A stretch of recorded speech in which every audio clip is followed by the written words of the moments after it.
the invitation and for joining us in this webinar. But before starting, I would like to remind you of some prerequisites.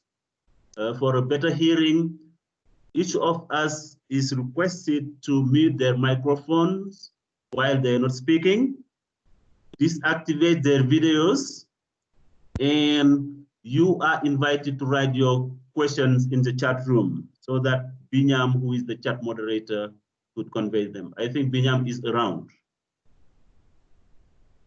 This being said, with the closure of schools, governments, teachers, and other education stakeholders in Africa and around the globe are looking for or implementing alternative education delivery methods to ensure that quality teaching and learning continue in this unprecedented period of school disruption, and even during the school reopening process. Those alternative delivery methods put in place by African governments include facilitating delivery of distance learning at all levels from pre-primary to university. It is in this context that UNESCO IGBA, coordinator of the CESAR Teacher Development Cluster, and whose mandate is to strengthen the capacities of teaching staff and teaching policies in Africa, in collaboration with the Africa Early Childhood Network, AFCAN, coordinator of the CESAR ECED cluster, is organizing a webinar to help share information and experiences in distance learning in early grades, including play-based learning during school closure and looking forward beyond the current crisis resulting from the outbreak of the COVID-19 pandemic. To discuss the issue, we have invited experts whose voices count in that sector. But before introducing them to you, let me invite the director of IGBA, Dr. Yumiko Yokozeki, to deliver her welcoming remarks to all participants. So, Dr. Yumiko, if you are connected, the floor is yours for your welcoming remarks. Yumiko? Hello? Hello, can you hear me? Yes, I can hear you now. Okay, thank Please you very go much. ahead. Yes, thank you very much, Salu. Ladies and gentlemen, my job is simply to welcome you with a few words. With the closure of schools, governments, teachers, and other educational stakeholders in African and around the globe are looking for and implementing alternative education delivery methods to ensure that the quality teaching and learning continues in this unprecedented period of school disruption. It is in this context that UNESCO ICBA, whose mandate is to strengthen teacher development and the teacher-related policies in Africa, in collaboration with the African Early Childhood Network, AFCAN, coordinator of CESAR ECED cluster, has organized this webinar to help share information and experience in distance learning in the early grade during a school closure and looking forward beyond the current crisis resulting from the outbreak of the COVID pandemic. So this is also a joint effort of AU CESAR Teacher Cluster and the Early Childhood Education Development Cluster. Ladies and gentlemen, but why are we focusing on early grade in particular? First, research evidence has associated provision of quality early grade education with higher level of learning achievement, better social adjustment, including a reduced incidence of indiscipline and the lower school dropout rates in later years of schooling, and of course, a higher learning achievement.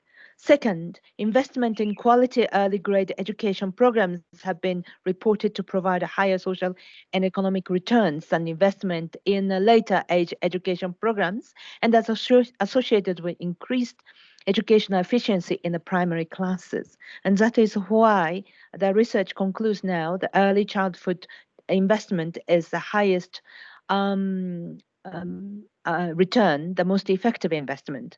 And moreover, Agenda 2063 of the African Union recognized that early grade education is a pillar on which future learning and training are grounded.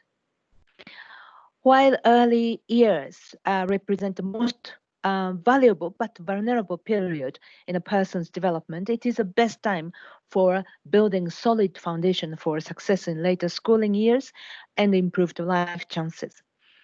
But with the school closure, early learning is probably the most neglected area without online learning or distance education. We must think how teachers and parents, as well as communities, can ensure continuation of this quality education at early grade level, involving children in pre-primary school and those in lower primary school, grade 1 to 3.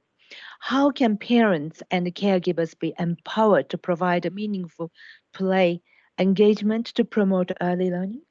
What distance learning methods are effective for delivering quality education among early learners? So, welcome to this webinar organized by Iqba and Afghan, and let us have a fruitful exchange. I'm personally really looking forward to hearing from different experts, including Dr. Lynette Okengo, who is my Kenyan sister, and then also many other experts from the continent. So thank you very much. Over to you. Back to you, Salut. Thank you very much, Dr. Yumiko, for these welcoming remarks. Very much appreciated. Now, I am going to give the floor to, as you said, to Dr. Lynette Okongo, who will be delivering the keynote speech. And Dr. Lynette Okengo is the Executive Director of Africa Early Childhood Network, AFCAN. So Dr. Lynette, if you are with us, yes, I see that you are with us. You have the floor for your keynote speech. Thank you very much. Thank you very, very much. I really want to appreciate this opportunity of hosting this joint webinar. I'll kindly ask that you put up the presentation. Yes, Hanok, yes, is working on that. Hanok, can you display the presentation, please? Thank you. And in the meantime, thank you. I just want to reiterate the point made by Dr. Yumiko that these early years are critical. Unfortunately, the children have been ignored and left behind as plans for COVID have been taking place. And to emphasize that it is important that we pay attention to the children because they'll be left behind. And those who are left behind stay behind. We want to make sure that when schools reopen, our children don't lose the gains that they have made. Next slide, please.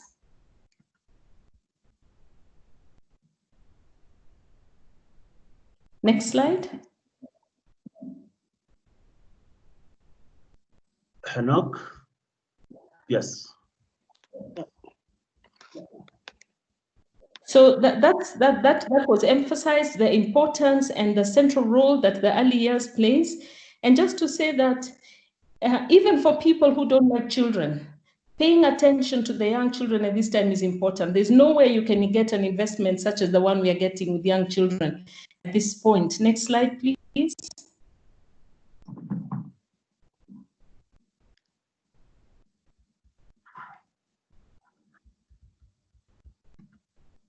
Next slide, please. We have come a long way with the early childhood, the one just before. Please, the slide just before. We have come a long, long way in advocating for the importance of early childhood.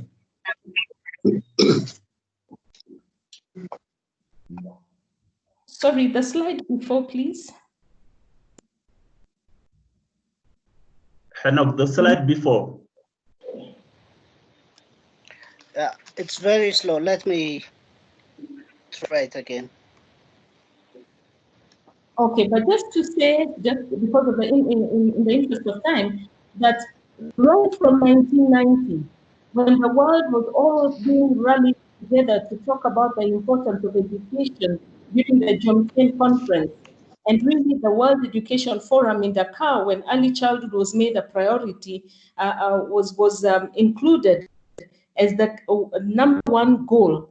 Until now, when we have early childhood, global actors paying attention to early childhood, we have early childhood included in the SDGs, prestigious research journals are calling upon governments to pay attention to the early years. We have the G20 including and endorsing the Early Childhood Action Network as part of the strategy for implementation. Until recently, last year, when UNICEF released a global report that talks about the importance of paying attention because 175 million children are being left out. There was a lot of rallying of different actors to say that early childhood aid is going down when it should be going up, until towards the end of the year when we began seeing even early childhood being included in the TCAD. The progress hasn't only been global, it has also been regional. At the regional level, we have seen from the time that the Africa Charter for the Rights and Welfare of Children was adopted in 1990 until now, when we have a CSR cluster, that there's been growing interest and attention in the early years. So what was the case before COVID? Before COVID, we were seeing a number of countries developing policies, although of course there was a challenge with implementing those policies. We were seeing a weakness when it comes to integrating and coordinating action, because early childhood is really about holistic child development. We were also seeing before COVID that only one country in the region, Ghana, had access to public free pre-primary before COVID. So there were challenges even before COVID. We were seeing that 57 million children in Africa were not enrolled. 33% of those who were enrolled in private institutions. So the question of equity comes in, and that the wealthiest children were 4.3 times more likely to enroll, which means that those who really needed the service were the ones who were not really receiving it. Before COVID, we had a big problem with curriculum because only 35% of the countries had an established pre-primary curriculum. We had issues with infrastructure. Assessment continues to be a huge problem. We had a huge capacity gap for teachers. In fact, as at 2017, we still needed an additional 3.4 million teachers. Before COVID, 59% of the countries were allocating less than 2% of their education budget to pre-primary. And the majority of the funding was coming from non-state actors. And then COVID. We are seeing, when we talk about COVID, the words that we hear: isolation, scary,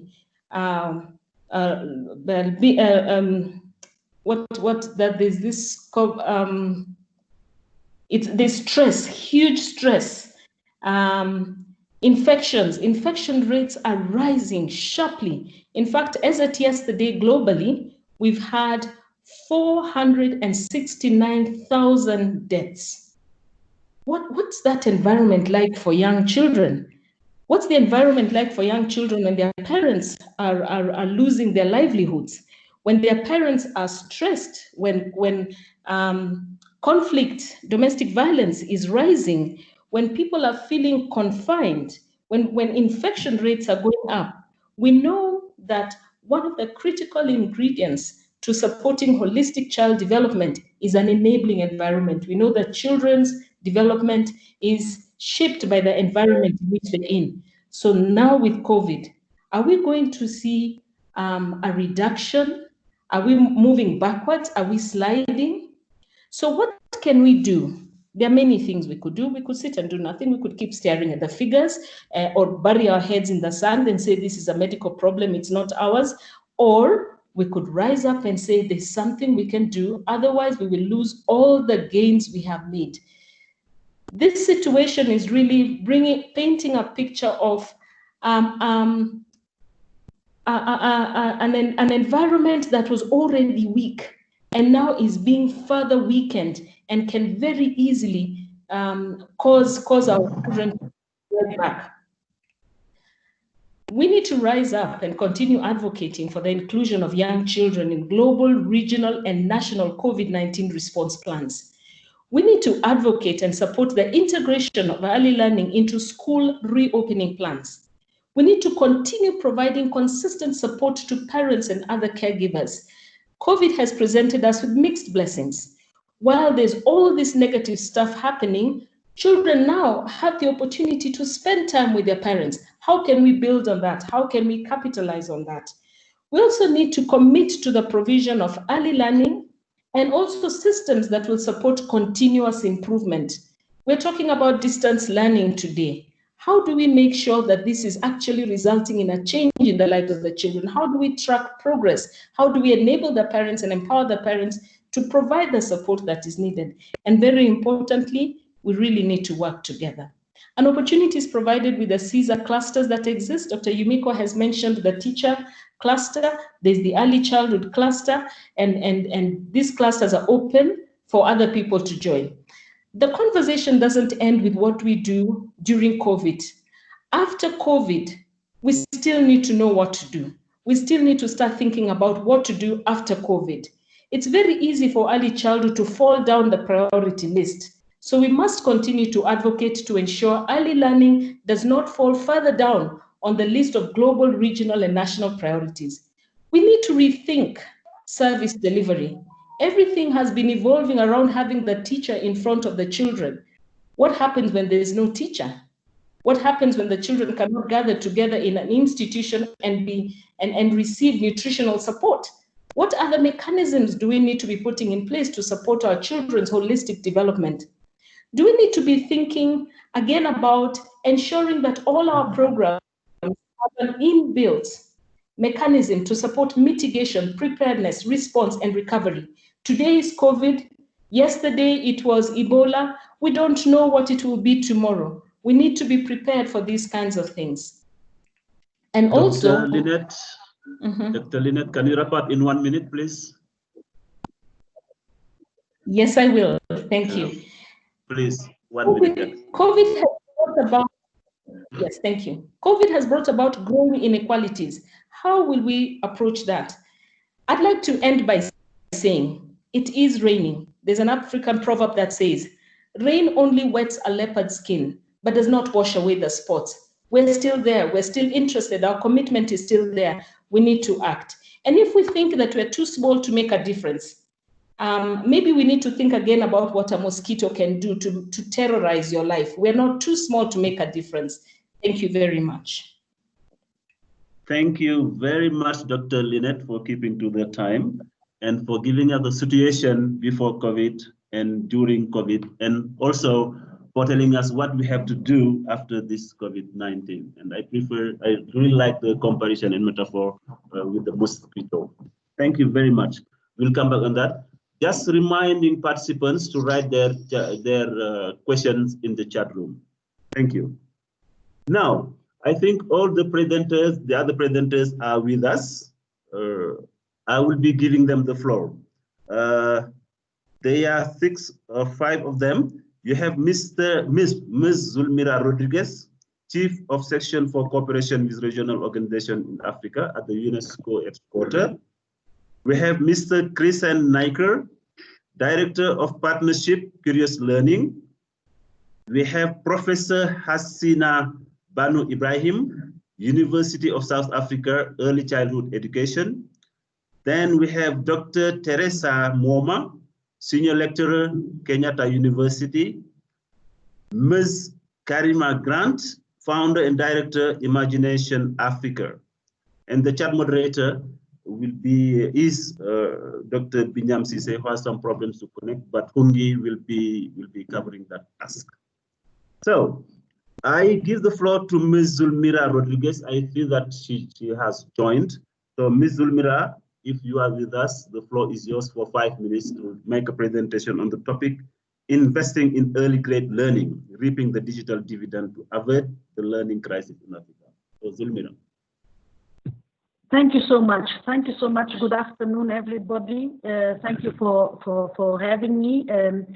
I must say that my predecessors have already raised a few of the issues, but perhaps just to capitalize on that, I will briefly talk about actually my presentation. I want just to reiterate the challenges that the COVID crisis has shown us at the same time also the opportunity that is also given to us.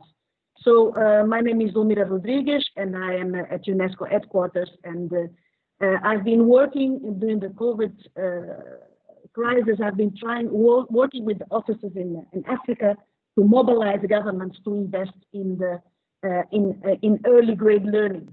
So very quickly, what are the challenges we are facing? We have a learning crisis in Africa that came before COVID. UIF statistics say that only 12% of children in the 3rd grade have reached the minimum levels of literacy and numeracy. Only 12%, meaning 1 out of the 10 children does not have the skills they are supposed to have at the 3rd grade. This is a crisis. So my colleagues have already reiterated before, if these kids do not acquire these foundational skills, their whole journey for the future learning is jeopardized. It means that acquiring other technical or vocational skills that are required for the world of work will be nearly impossible. So therefore, there is a problem in Africa. COVID has led countries to close schools, and at this moment, this closure led to around 150 million children in the early grades to be cut off from learning pre-primary and up to 3rd grade. We also saw governments engaging in trying to identify alternative distance education opportunities and solutions.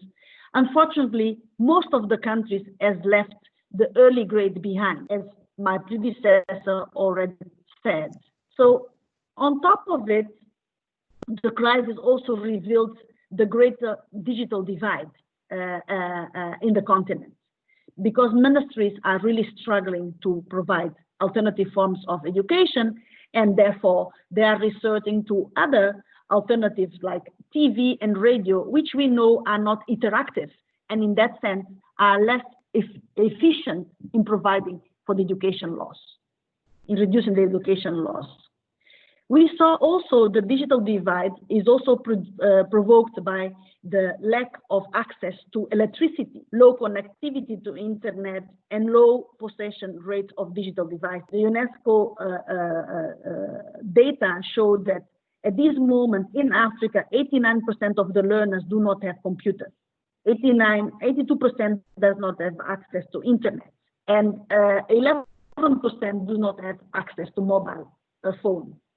The crisis also revealed that teachers are not adequately prepared to deal with distance learning.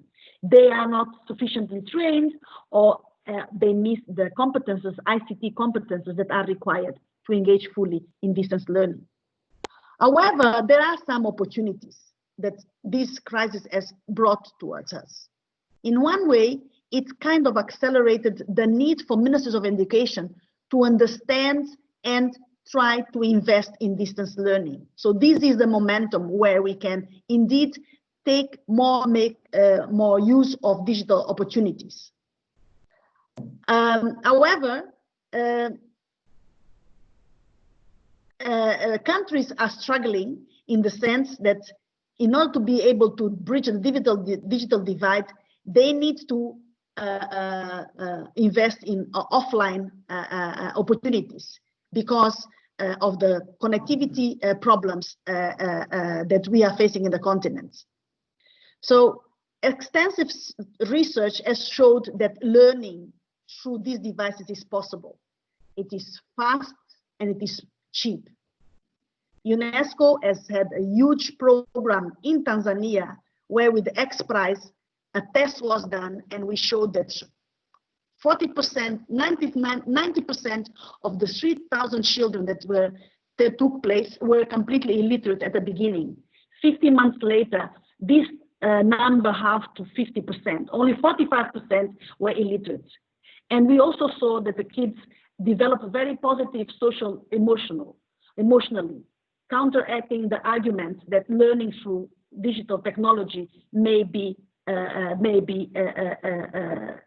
bad for children. And then that led also us to engage in this new partnership with Curious Learning, where we are trying to counteract on the problems of access to technology. So this, my colleague, reason. Could you wrap up in 1 minute, please? Closing. Okay, please. My colleague from Curious Learning, Prison, will take the floor, will explain. So these opportunities include tapping on the mobile phones resources that are much more readily available and cheaper to achieve. It will also show that these alternatives, they are both fit for children out of school as and in-school children. So, and with this, I would like to close and then pass the word to you. Thank you for the opportunity. Thank you very much. Thank you very much, Ms. Zulmira, for that informative presentation. Okay, you insisted on the digital divide and the difficulties related to it, but we have to keep our optimism because those difficulties can be turned into opportunities. So thank you very much. Now I'm going to give the floor to Mr. Christian Niker. I don't know if he's with us. Mr. Christian? Yes, I am. Yes, Mr. Christian Niker, Director of Partnership Curious Learning. And you'll be talking to us about free and open source high impact early literacy mobile app. So the floor is yours. Correct. Thank you very much. There is a presentation of mine, and I'll wait for that to come up to talk to it as well. But just as a bit of background, Curious Learning is a global nonprofit, and we started off as a research group. So that's our background. You know, ultimately, I looked through the questions that preempted this this webinar, and you know, there's a couple of areas here that I'm going to speak more deeply into. And a few other areas that, you know, some of the esteemed other speakers, both before and after me, will talk more directly to, especially around governments and government support and teacher development. You know, I'll speak a lot more about what we have been really good at doing. So we started off as a research group based between South Africa, the US, and India, and ultimately, we had this question in our minds, you know, can children learn to read on their own using mobile devices? And, you know, after researching across multiple countries with many children, including doing the project Zulmira intimated to about that was done in Tanzania, you know, the simple answer is yes, they can. Children can learn to read using mobile devices. If we can skip onto my next slide, that would be helpful. So one of the core questions that we often get asked is what is it that Curious Learning does? Now, we focus on curating and creating high impact content. Now, when we talk about high impact content that's in the app-based learning space, we come from a neuro-linguistic background. You know, it's understanding how the brain learns to read and then trying to use this emerging technology of the touch screen and mobile devices to transmit that. So it's not a question of being a typical service provider in the space who wants to digitize your existing curriculum for you. We've just been interested in this incredible growth of mobile devices globally, and not necessarily driven by education, but the fact is that these devices are getting into the majority of households, in even some of the poorest communities, and now we can empower them to become learning tools. So the next step of that we found, please stay on the previous slide. I'll still talk to that a little bit. We found very important is localizing content into mother tongue. Children learn to read best in the language they already speak. And that's why our first app is in already 48 languages. And then the last piece that we do is we work on distribution. Now that is, how do we get these apps into the hands of children? Up till now, up till our partnership with UNESCO, we have not focused on the schooling system because that's not our domain. We have wonderful partnerships with network providers and and Google, who do promotional campaigns, who do advertising, and they just let parents know that this incredible content's there, and why don't you let your child use it? And in that way, we have reached hundreds of thousands of children.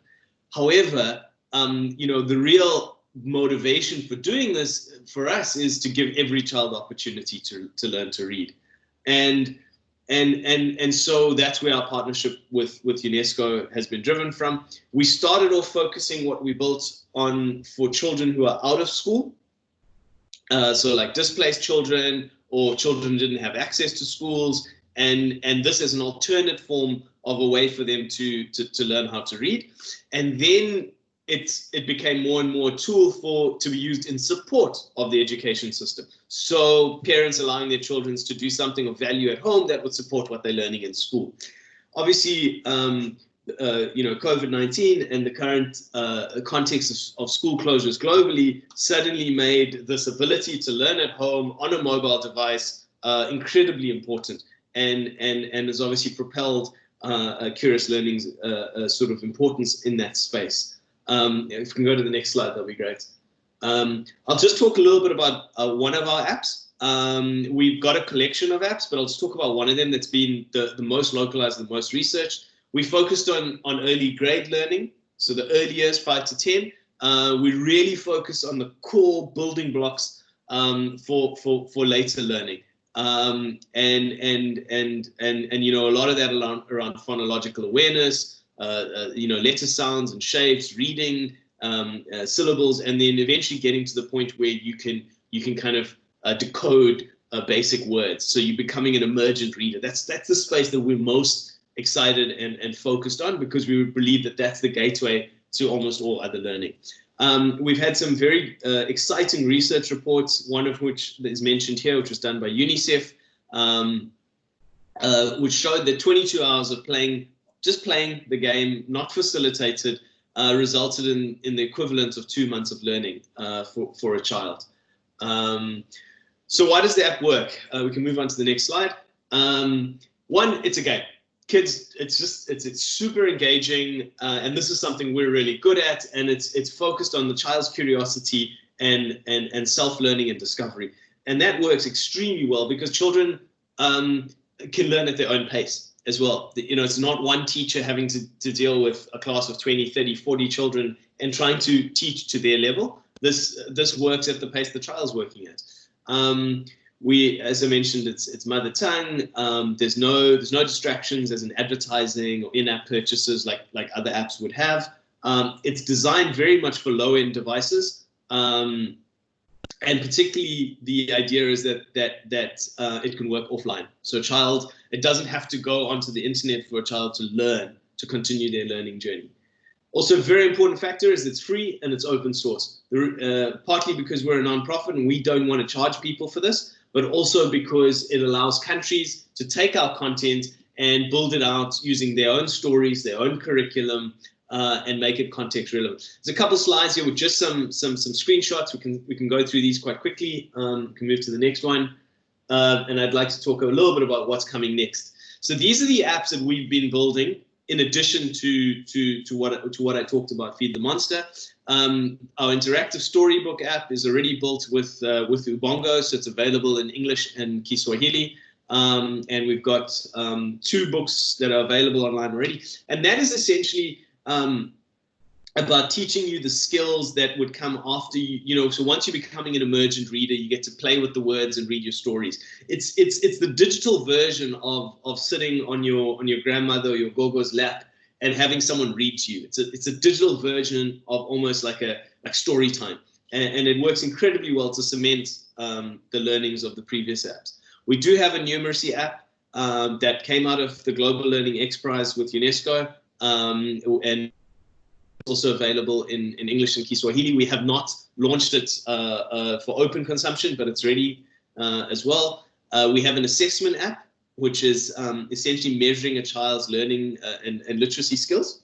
And then we have a teacher development app. The last 2 are support apps in our minds. We are primarily focused on the child, but the assessment app can prove and show and guide how a child's learning journey on the apps goes. And the teacher development app can be used in two ways. It can be used on one hand as a tool to help a teacher understand how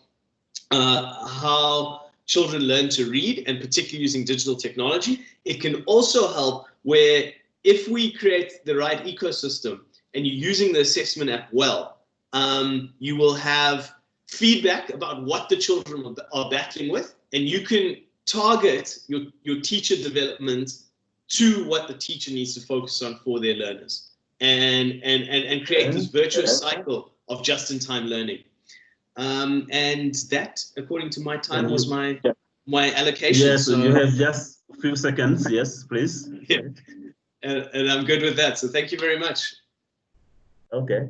Oh, thank you very much. Thank you very much, Mr. Crescent, for having presented us that tool and curious learning. And there are many opportunities with that. The use of local language is one of them. The involvement of parents is also one of those opportunities. And another opportunity is that it is free and open source. Okay. So thank you very much. Now some questions that are raised in the chat room. So please have a look at the chat room so that you can have the questions that are addressed to you. So now we give the floor to Professor Hasina Banu Ibrahim. Professor, I think he's with us. Yes, I am here. Thank you very much. Professor is at the University of South Africa, Early Childhood Education. And you're going to deal with the topic, Digital Learning in Early Childhood Education in Africa, Problems, Effects, and Solutions. So the floor is yours, Professor. Thank you very much for having me here, and thank you to all the speakers who've enriching us. Some of the things I'm going to say has already been covered, so I am going to squeeze past those slides. The topic of digital learning in early childhood education, 2 points I want to make here. Firstly, that digital learning must be looked at as a continuum, from no digital learning to high digital learning. The second point I want to make is that when you look at early childhood education, think of push up from early childhood. So the first thing that needs to be said about early childhood when you're looking at early grade learning is the X-ray effect when it came to COVID-19. So we have an existing fragile system and systems in Africa. And what we're trying to do, the aspirational goal in early childhood is always to equip children with what they need, not just on an individual level, but for public good level. Unfortunately, before we began, this was a skewed perspective with a great amount of expanded inequality. So we are in a crisis precipitated by a crisis. And I just want to make 2 points on the slide here. The one is around the narrowness of how we look at early learning grades in terms of literacy and numeracy. What COVID is teaching us is that the social, emotional, moral, spiritual, cultural development is an integral part of being a human. The second important thing is teacher capacity. The knowledge mixes have been skewed to particular kinds of inflections that we need to revisit. Then in terms of the parents, what are schools and early childhood centers for? If a parent takes a service-oriented view, then the school is a business transaction where I've paid my fees and I've left my child there. In the Ghanaian situation, we're finding that because there is a lack of access to childcare, that siblings are taking these children to school. So teachers are now becoming caretakers and so forth in multi-age schooling. Next slide, please. The next thing I want to talk about is the effect of COVID-19. What has happened now is that we've taken learning and we've locked learning into the home. We're making certain assumptions that the home is a prepared space for the continuity of learning. So in my research and analysis, here are 2 things that are throwing up. We have parents going into survival mode And then we got the other group going into the thriving mode. And some that were in the thriving mode, because their livelihoods, even the rich, the livelihoods have been affected, are moving into the survival mode. So we got a complexity of things that are happening. And this is by no means easy to find solutions. On the survival mode, the well-being, the basic necessities of life are priority. And Africa has a lot of informal traders where day-to-day moments matter in how much I can do for my family. And in the remote side, the digital learning, we have a seamless transmission. This sector is really thriving. So we have a big divide that is complicated in the middle, and there is movement between the two, depending on the massive job losses that we are starting to experience. And the next point I want to make there is that if you're making the assumption that learning is well, in the early childhood space, maternal education is key to helping children. So what is the status of adult education when we look at this? The other thing is we're dealing with teenage mothers with their own complexities. And we're now learning that the pregnancy rates are going high. And in the digital learning space, you know all the limitations there. And the other big assumptions is parents are not teachers. And so as pedagogues, they battle and struggle. Next slide, please.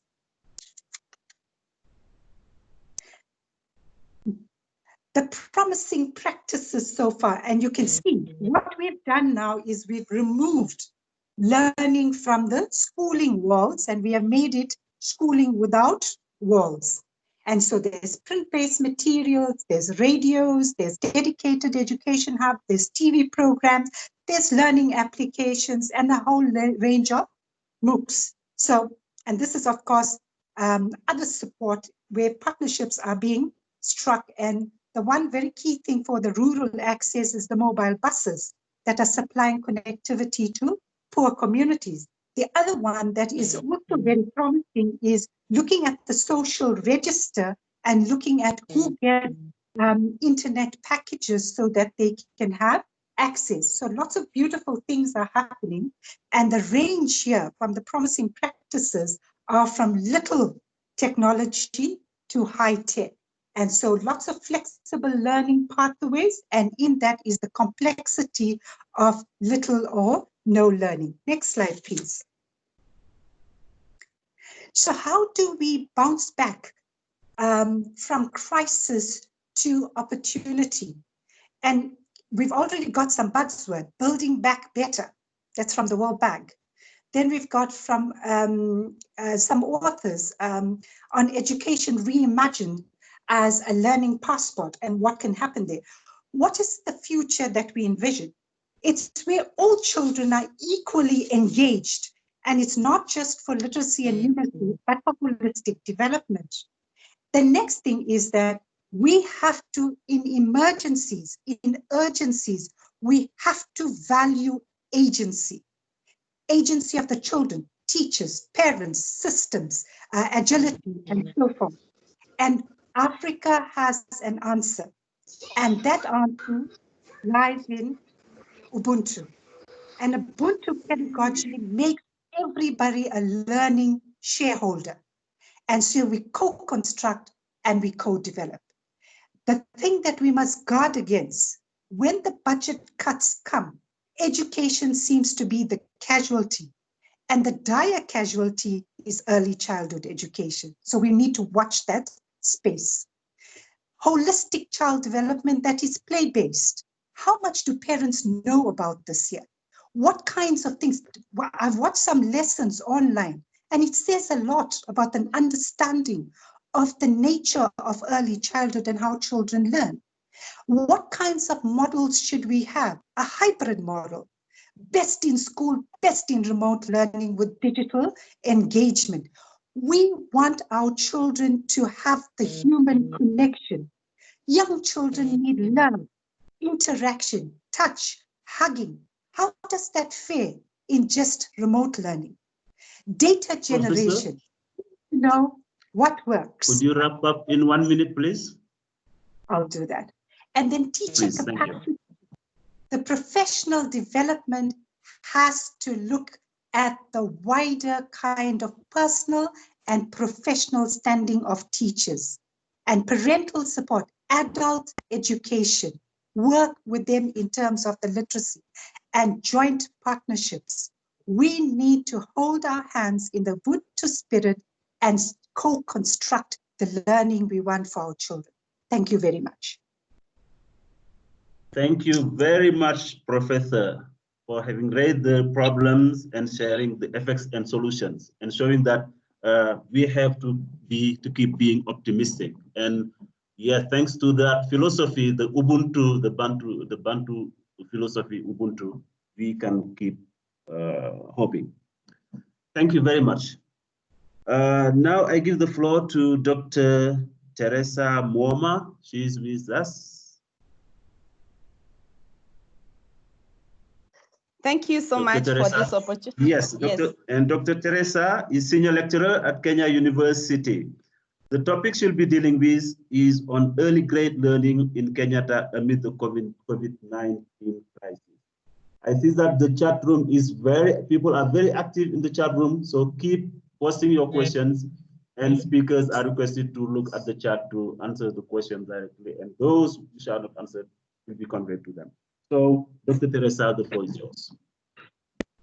Okay, thank you so much for giving me this opportunity to participate in this webinar. This afternoon, I'm going to talk about early grade learning in Kenya amidst COVID-19 crisis.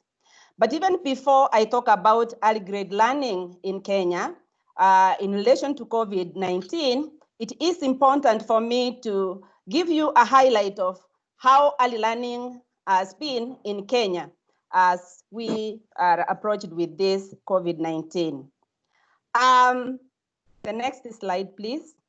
Yeah, for many years, the community has played a critical role in providing early learning in Kenya by supporting early childhood centers of around 70%.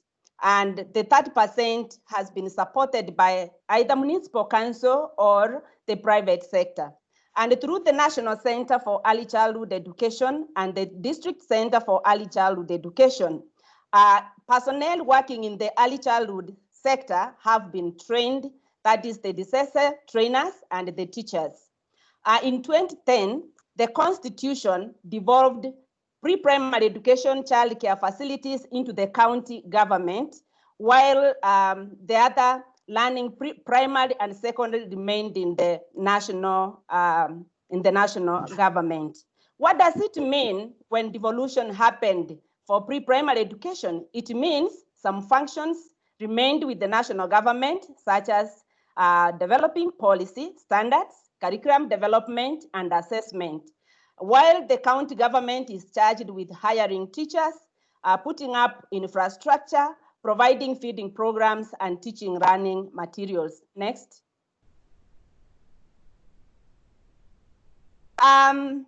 We have seen growth since devolution happened in terms of enrollment, where learners in pre-primary schools have improved or increased from 2.8 million to around 3.4 million in 2018. Same for net enrollment.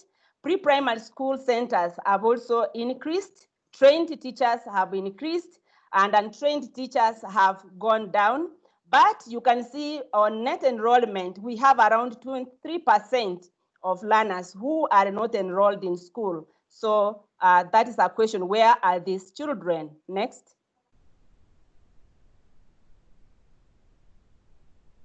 In terms of teacher education and professional development, we have had teachers trained at different levels. There are those who come out with bachelors of education in early childhood. There are those who are trained in diploma and those who are trained for certificate. But with the ongoing curriculum reforms that are happening and introduction of competence-based curriculum, the minimum training for teachers now is diploma. And that means a lot in terms of the structuring, the training, and realigning how teacher development should happen. Next. We We have had some challenges. One of it is regional disparities in terms of enrollment.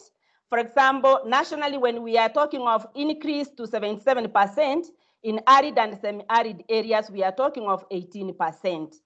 Then in terms of funding for pre-primary education, we are lacking policy guidelines on how that funding should happen. And we have also had high turnover of trained teachers moving from the teaching profession to other areas because of low morale due to low pay. Next.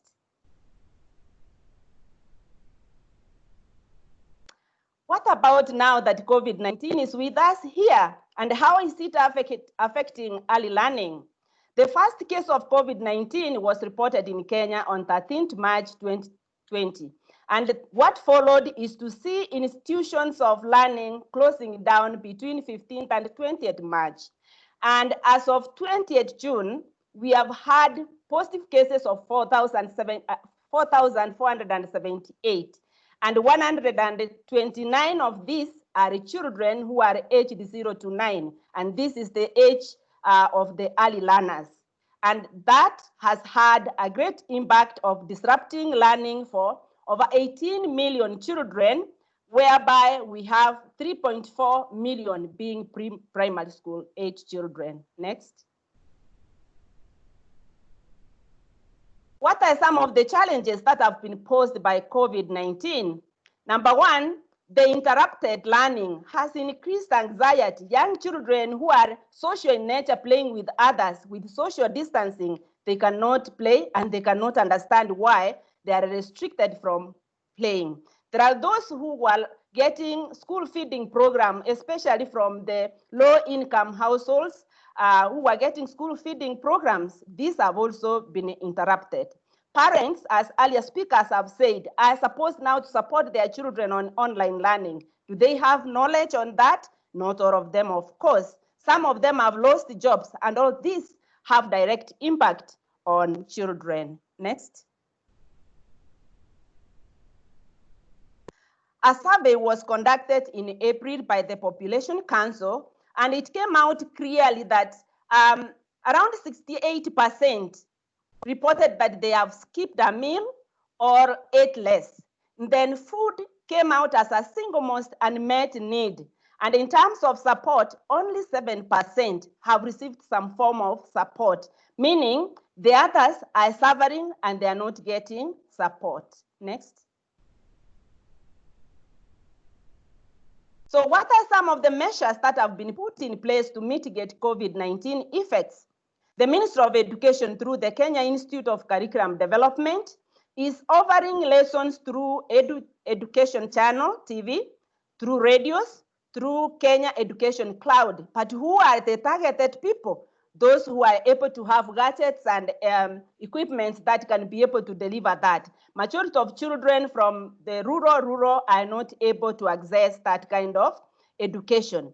A survey that was conducted by Kenya Institute of Education between 28 April and 6 May revealed that several interventions have been implemented, and 45% of those are targeting primary and secondary, so pre-primary is not anywhere.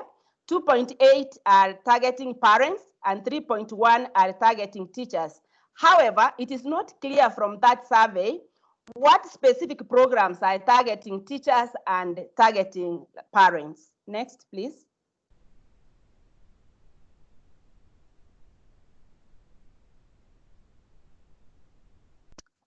Okay. Doctor, if you could wrap up in 1 minute, please, that would be great. Okay. Thank you. So in terms of play-based learning, play, as we know, is work for children, and for it to be educational, then it must be joyful, actively engaging, and socially interactive. And therefore, any learning opportunities that are provided for children should be in terms of giving them opportunities to have hands-on experience, to be able to learn more from the experiences they are experiencing. Can we move next? Next. Okay, let me go to the way forward. As a way forward, teacher capacity development is very critical if learning has to happen through distance learning. And from some of the lessons we have learned is that blended learning is not something that can be left out now. Teachers should start engaging in blended learning so that they start inducting children through online learning and doing face-to-face learning, so that in the event that we land ourselves in such a scenario, then we are able to comfortably support learners even when they are at home. And also parents should be supported also to be able to be knowledgeable on how they can support their children through distance learning. Thank you. So thank you very much, Dr. Teresa Mwoma, for that presentation, that very informative presentation on learning in Kenya amid the COVID-19. Thank you for sharing with us the challenges, providing us some solutions, and sharing with us the way forward. Hopefully there will be some questions which will be posted in the chat box. But the chat box is very active, I remind you. So thank you. Also, let me tell you that the presentation and the recording will be shared with you. Now, I come to Ms. Karina Grant. Ms. Karina Grant is with us. Hello? Yes, I'm Karina? here. Yes, I'm here. Hello. Yes, Ms. Karina Grant is founder and director, Imagination Africa. You are going to introduce us to the topic, Finally Ready to Play. It's a question. Yes. Yes. Senegal's crash course learning on play-based learning and parental support of at a distance. So, Ms. Karina, the floor is yours. Thank you very much. Thank you. 10 minutes. So hello to everybody. I'm very excited to be here. We'll just wait a couple of seconds for a slide, but just to move forward. Imagination Africa, we're a social enterprise. It has been since 2011, focused on play-based learning and improving the ecosystem for children in Senegal. Are my slides available, please? Just waiting for the slides to come up. Hello. Yes. Hanok, yeah, the slides. Yeah, so what we were going to do today is just present. Can you forward the slides, please? Next slide.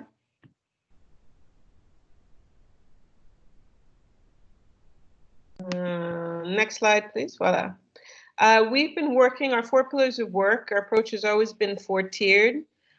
We work around improving the ecosystem for children. So we work around public spaces, institutions, cultural and social values, and communities. Next slide. We also have a 4-pronged approach. So whether it's creating tools and training, whether it's creating child-centered spaces or advocacy, communication, or creating and shaping ecosystems, our approach is really multifaceted because we understand that there are many different levers to help support children and increase learning opportunities for children. Next slide, please. Since the COVID-19 has happened, previous to COVID-19, we've been very active working with community groups, doing community-based trainings, parenting trainings, running campaigns, for instance, on play-based learning and the importance of play-based learning, creating spaces, creating exhibitions, particularly for around children, particularly young children, and then doing a tremendous amount of advocacy on getting other actors to understand the importance of early childhood. That's there. Next slide, please. Next slide.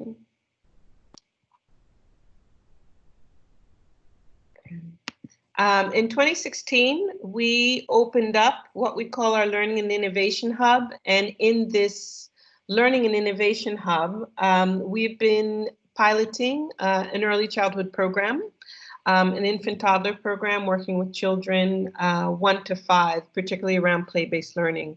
Our approach, which was a pilot program that comes out of an intensive teacher training package that we've been developed with support from the Open Society and OSIWA, has been working with teachers with very low capacity, particularly in how to implement and lead and facilitate play-based a play-based curriculum. So this is basically some basic information about Senegal. For the most part, Senegal, I'm sure if we compare it to worldwide statistics, we haven't been as badly affected in terms of our health systems of COVID as other countries, certainly, but the disruption to COVID, I think we've talked about child protection, the disruption economically, the disruption, of course, to education, and particularly to young children, has been very severe. Next slide, please.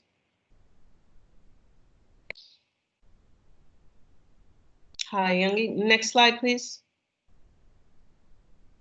The thing that became very early on when schools were closed very suddenly, I think like every other country, the thing that we saw that was very early on was just the idea of we just really in a very fragile, I think we've seen other presenters have presented how early childhood is such already a very fragile ecosystem. Where parents and children specifically are already suffering or already sort of at the crux of other issues that are there. One of the things that we realized is that COVID was actually taxing all of these places where early childhood programs were already suffering from, both public programs and private programs. Our program in particular, we had just begun it, we had just piloted in September. So September was really our first formal year where we'd begun to study and look at and to actually track the children and compare them to other schools. We luckily had one of the things that we were also invested in was a very rich parent engagement program. And what we found was that these investments into our program actually helped us pivot when it came time for distance learning. Can we have the next slide, please? One of the challenges that we saw right away when we began to think about how to pivot, so this was probably in mid-March, we closed probably around the 13th or the 15th of March. One of the things that we began to realize is that how to reach the children. We had some children whose parents did have very solid internet skills, but the problem that the parents had is they had this competing work schedule. So it was very, very hard for them to prioritize supporting their children, and particularly very young children, maintaining access with the classroom when they themselves were balancing their home schedules. Then we had the biggest factor was the fact that many of our teachers had very low technology skills. So for the majority of them, it really was WhatsApp, was what they knew about technology, perhaps using Facebook as well. We also had a couple of teachers that immediately when things closed down, went back to their home villages, which made them unavailable or with very low internet resource available.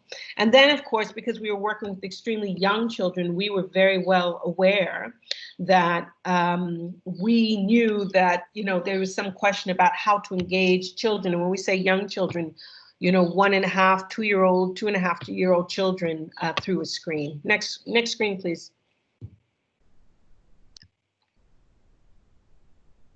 Hi, next screen.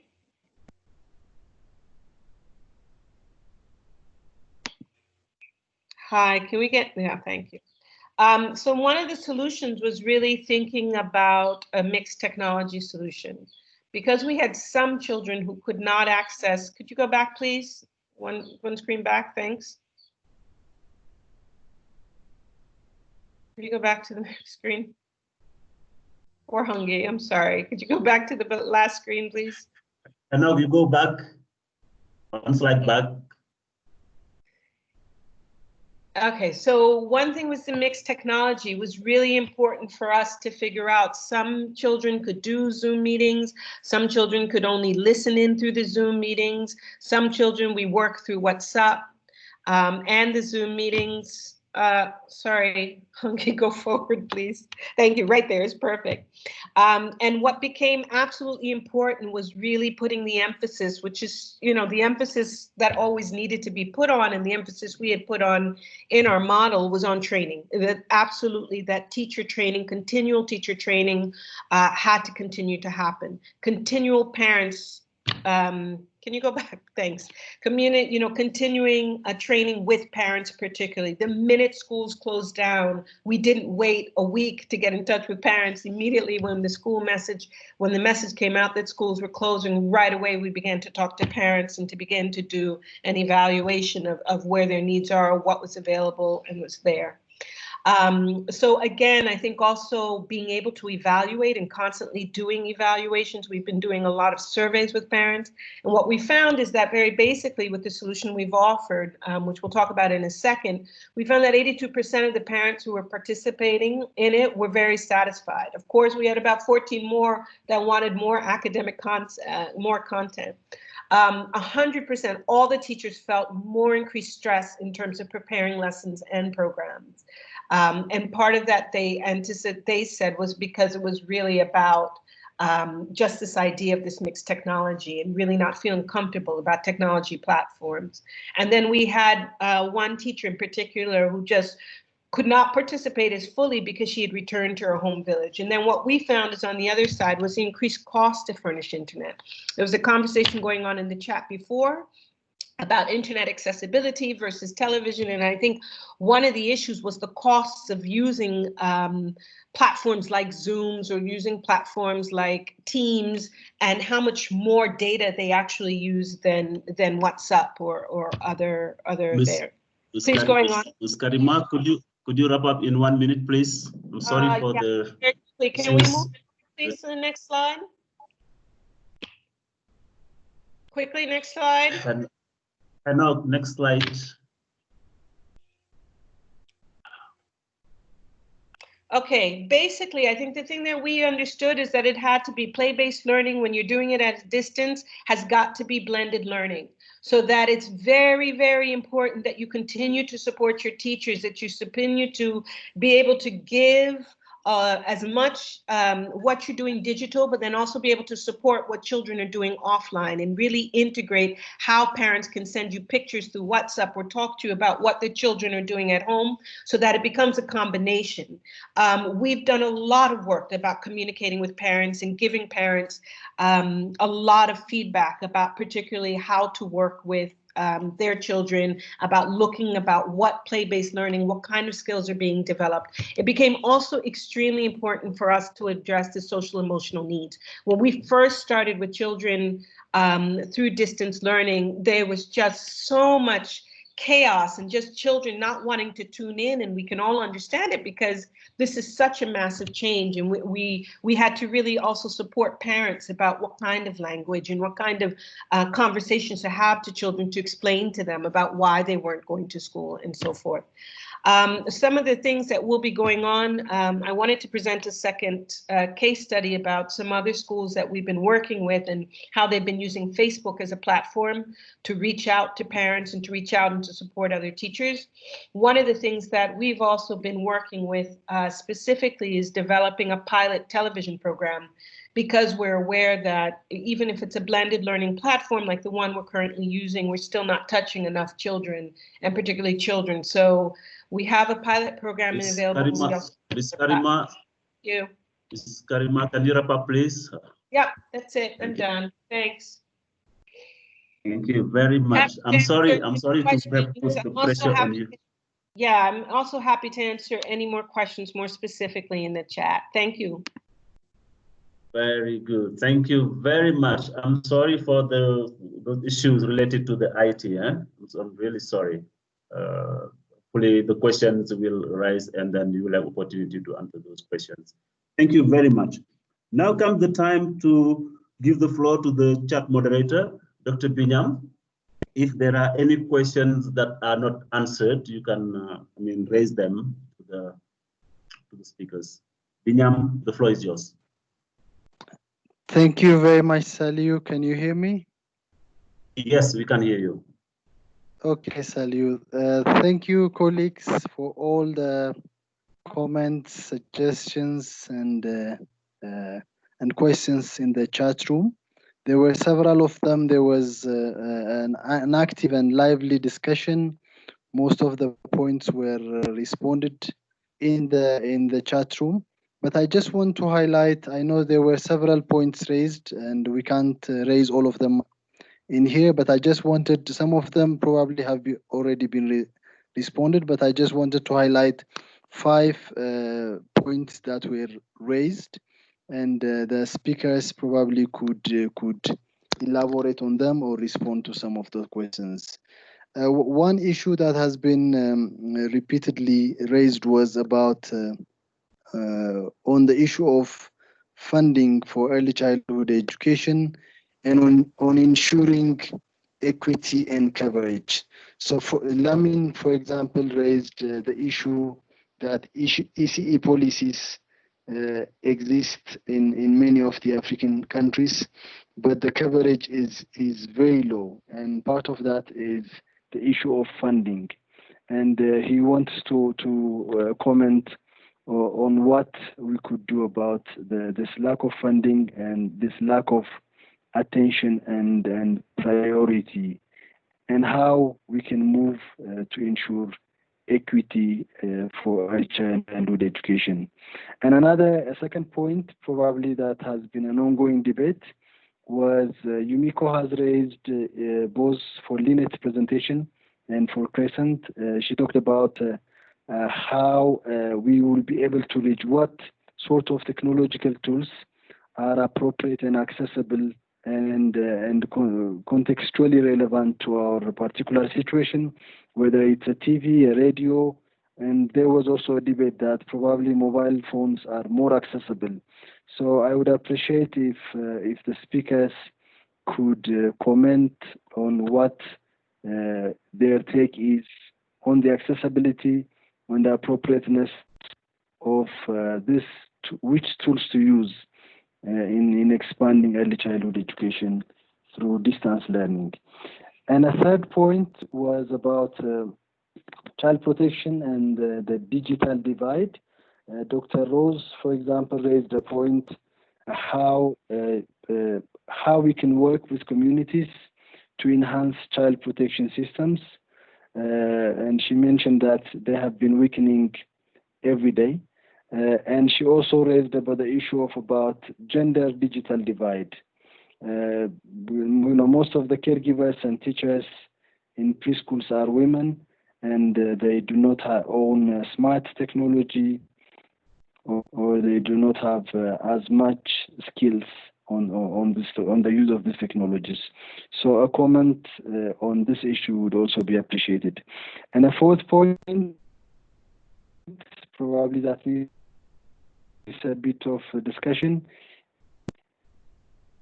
is on the importance of mother's literacy and the reproductive maternal health services. So there was an issue that Hasina has presented, how mother's literacy is highly connected to children learning, and how we will be able to enhance that. Yes, Salim. Okay. How about now? Hello, Salim. Yes, it's okay. It's Hello. okay. Hello, Salim. Can you hear me? It's breaking off. Yeah, we can hear you. Go ahead. Hello. And yes. Hello. Salim, can you it's hear okay. me? Yes, we can hear you. Continue. Hello. Hello. Hello, Binyam. Can you hear me now? Okay. Yes. So I was just saying that. Okay, the fourth point was on the importance of mother literacy, reproductive maternal health, and how important it is. Yes, Saliu. Yes, and maybe you can stop with final those. point. Maybe you can stop with those 4 points and then let the. What guarantees do we have that within the designed applications that our children are protected from illegal content in related violence that comes with technology? So these are the 5 questions and issues that I wanted to raise. If time allows, I'll come back with another set of questions. Over to you, Saliu. Probably speak. I mean, the presenters did not hear all the points you raised because your voice was breaking off. But I don't know if some of them have, I mean, written some questions and then can provide these answers. Okay. So, okay. So over to you. Who would like to give any answers to the questions? I'm sorry for the quality of the sound. Hey, it's Christian here. I think there were a couple of questions directed at me, so maybe let me take those, and then obviously we can see where else people go thereafter. There was a bit of talk around the tech tools and TV and radio rather than mobile versus how many mobiles are in Africa and what's cost effective. Also around the idea about mobile technology, particularly smartphones, a very urban phenomenon, right? And that is a reality in Africa. While there's somewhere near 800 million devices in Africa that connect to a network, and when you compare that to the population, it seems like we're pretty close to having universal access. However, you need to look at the subtleties in terms of where those devices are, and obviously also where there's places where families and people have multiple devices, and then others where there's none. Right? So there's a lot of subtlety into that. However, the one factor is that smartphone technology offers us an opportunity to reach children in a mechanism that's highly effective, proven to be effective, at extremely low cost when compared to any other intervention with regards to early literacy. Okay, so in that space, it offers a lot of promise. The other factor is that the issues that we are faced with are going to be issues that have diminishing power against us. Device costs come down over time, and connectivity will come down over time. Any market where you introduce more service providers, you notice the cost of data comes down quite rapidly. And I had a conversation with the telecoms minister in the Seychelles, and they've done exactly that, where they've added a third network provider because they realize that if they do that, the cost of data will come down. Now, a country who's successfully done this is India. They gave out more licenses, and they're at a place where for $2 a month, you get 2 gigabytes of data per day, right? The equivalent cost in many territories in Africa is somewhere between $80 and $200, right? So we're talking about something that's like 100 times more expensive in Africa than it is in India. So those things are going to change as market forces and governments make decisions around this. Whereas the costs of TVs, radios, and all other kinds of implementation that we're looking at will essentially go up because the investments into those technologies are not going to be the same.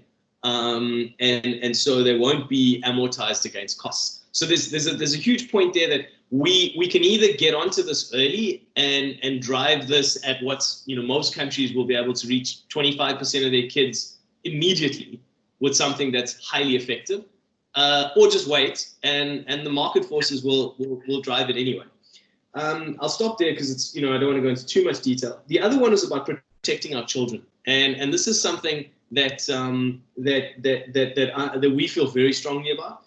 There's a few ways in which the app content is something that's controlled.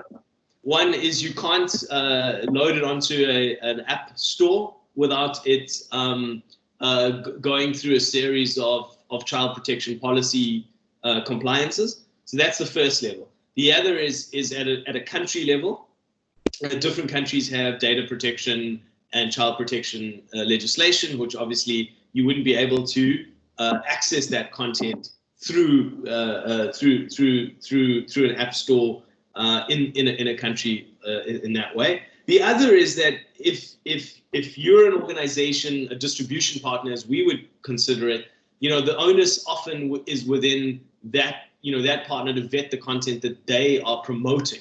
Now, for example, our content has no in-app purchases and no advertising. And that's the number one way that you sneak questionable content into an app, because then you have something in there which is often called clickbait. You click on that, and then that takes you through to something that's not good for a child or whatever else.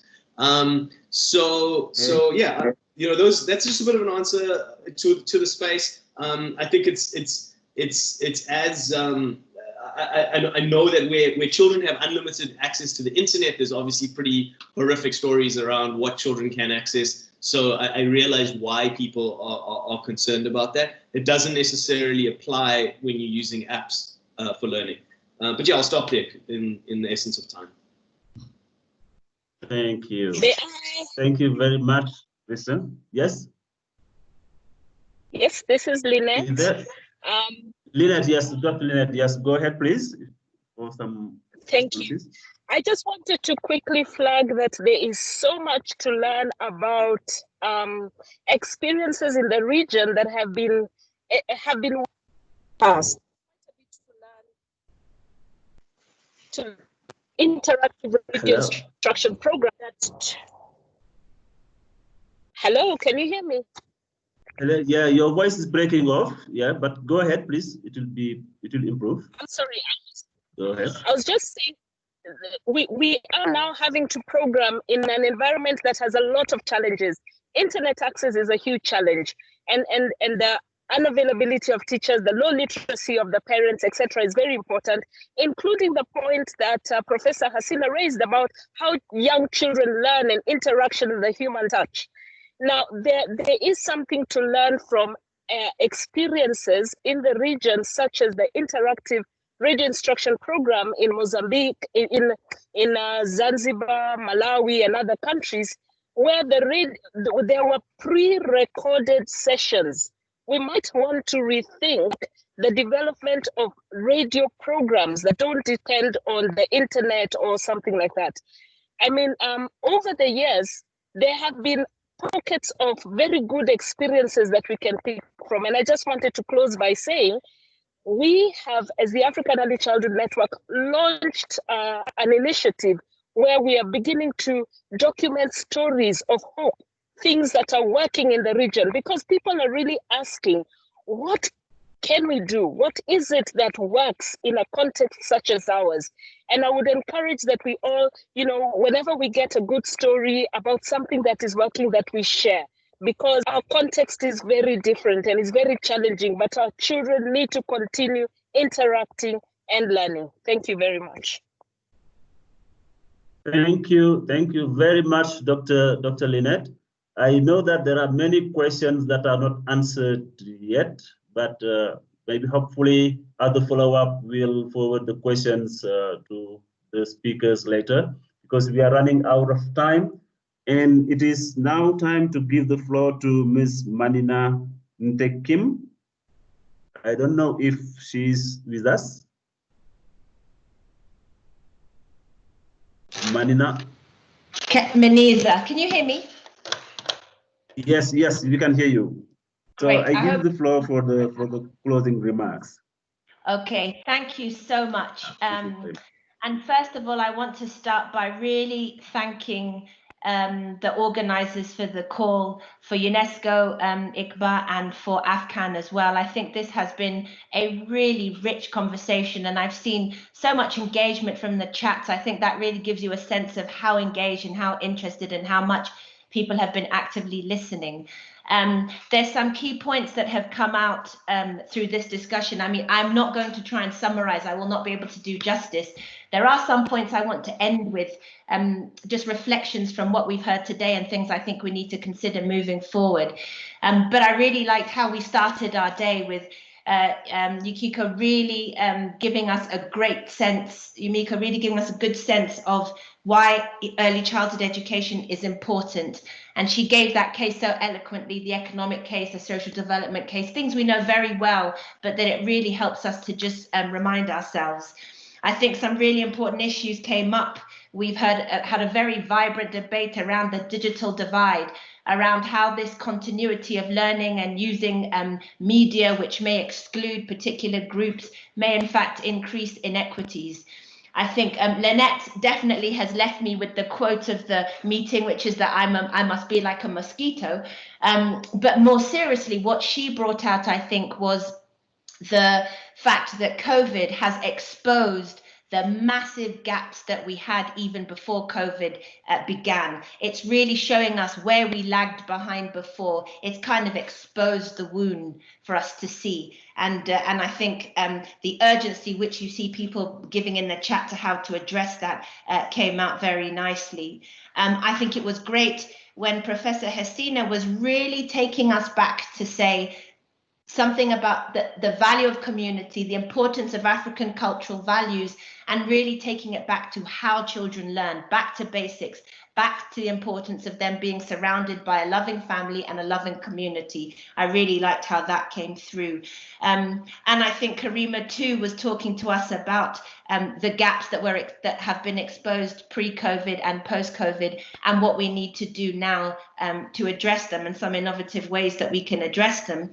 And Teresa said something which I'm going to come back to, which is we have to see early childhood centres or schools not just as places where people go and they learn ABC, un, deux, trois, moja, mbili, tatu, but it's actually more than that. It's where children can sometimes go and that's their best source of protection, or it's where they can go and have maybe their one nutritious meal of the day. It's where they can go not just to be stimulated and played with and engaged with, it's also where they can sometimes go to have support from caregivers and teachers. So I really think those are some of the key points that came out for me today. And I want to just end with 3 things. I know we're all technical specialists. We're either early childhood education people, or we're education people, or we're ECD people. I know someone came up earlier talking about the 0 to 3 maternal newborn child health agenda. We're quite technical, but there's a point that Lynette raised in the chat quite recently, that we need to kind of take ourselves out from our technical issue. And what COVID has forced us to do is see the world from a very different perspective. And there are 3 points I want to leave us with. The first is to really understand the stresses that parents and families are going through at the moment, and understanding why that matters for early childhood, because it's from parents and caregivers that children have the first opportunity to develop to their fullest potential. And when those parents are stressed as they are right now, Lynette has shared with us a link from the World Bank saying that we are about to enter into the worst economic recession since World War II.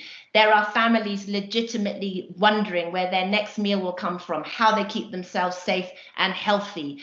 And this is the context within which children are being brought up at the moment. So for me, something that hasn't come out is how do we support parents through that? How do we support their own mental health?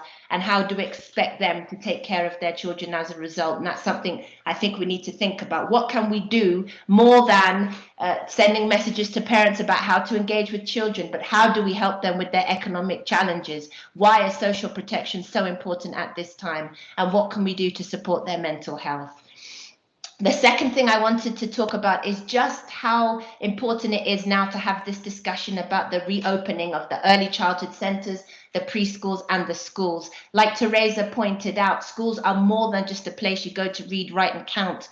They're where you can get this social protection, this child protection safety net and much else besides.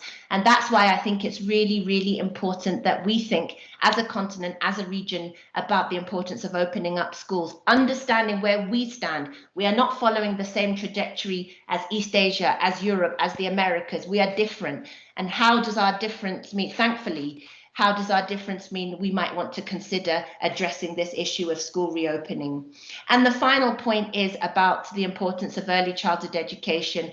We have to be ready once schools open, once we're post-COVID. I guarantee you, because we've seen it with Ebola and other crises, governments will start to retrench their funding to education. And this can only have the worst impact on the youngest children who already are not getting access to the services they need. So how as a community do we keep the message on early childhood, like Yumiko raised at the beginning, why it's relevant, why it contributes to learning, why it's the best investment any society can make. And I hope it's incumbent, and I hope we all feel as a community we can do our bit to address that. So just to say thank you so much to everybody who contributed. I learned so much, and I was really pleased to be part of the discussion. Thank you. Thank you so very much, Ms.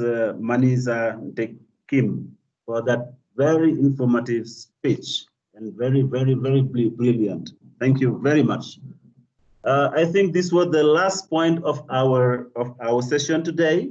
We were supposed to stop at 3:30 and it is 3:30 sharp. I would like to thank all participants for their active participation, and would like to thank exceptionally those who presented, from Dr. Okengo, Ms. Zulmira Rodriguez, Mr. Christian Naker, Professor Hasina Banu Ibrahim, Dr. Teresa Muama, Ms. Karina Grant, and I think these are all, and all those who contributed to the success of this session. Thank you all on behalf of IFA African.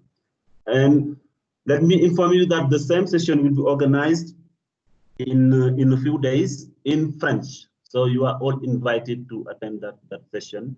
And also there is a session on leadership, school leadership, tomorrow at the same time. So you are all invited to attend that session as well. So thank you very much for attending, and stay safe.